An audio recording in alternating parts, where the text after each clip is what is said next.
The wildfires are devastating, and it's super easy to just watch it on the news. It's another thing to walk down Santa Monica Beach and watch the fire on the ridges. It is here. It's 4 miles away.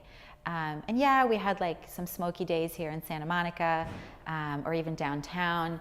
But I think once the smoke goes away in a couple of days, we're gonna really see the devastation. There's a couple farmers who lost everything. There's a chicken farmer who lost 900 chickens.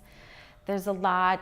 I think the evacuations in some parts happened super late, and there wasn't necessarily time to evacuate animals.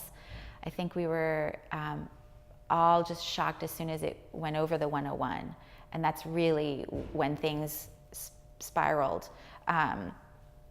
going from sort of bedroom communities to a lot of agricultural centers. Just north of Malibu is Camarillo, where we get a great deal of strawberries and lettuce.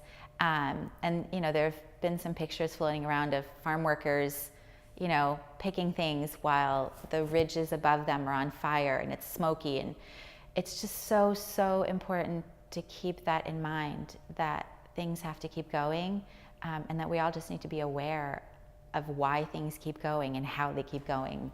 First of all, fires are part of the natural cycle, right? So fires are really important. We need them. We need them to regenerate our redwoods. We need them to sort of clear brush. So we're devastated because we're living in the, you know, path of the fire's wrath, but they are a natural part of the ecology. I think I don't know that there are that many farmers that were impacted by the wildfires in this round of fires, but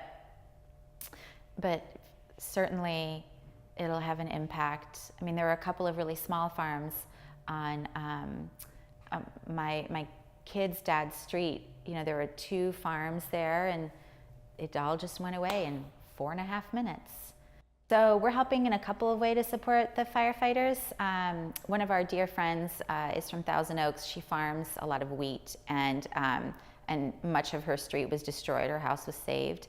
But she, through sort of a network, discovered that base camp for the fire relief was in Agora at an old Costco.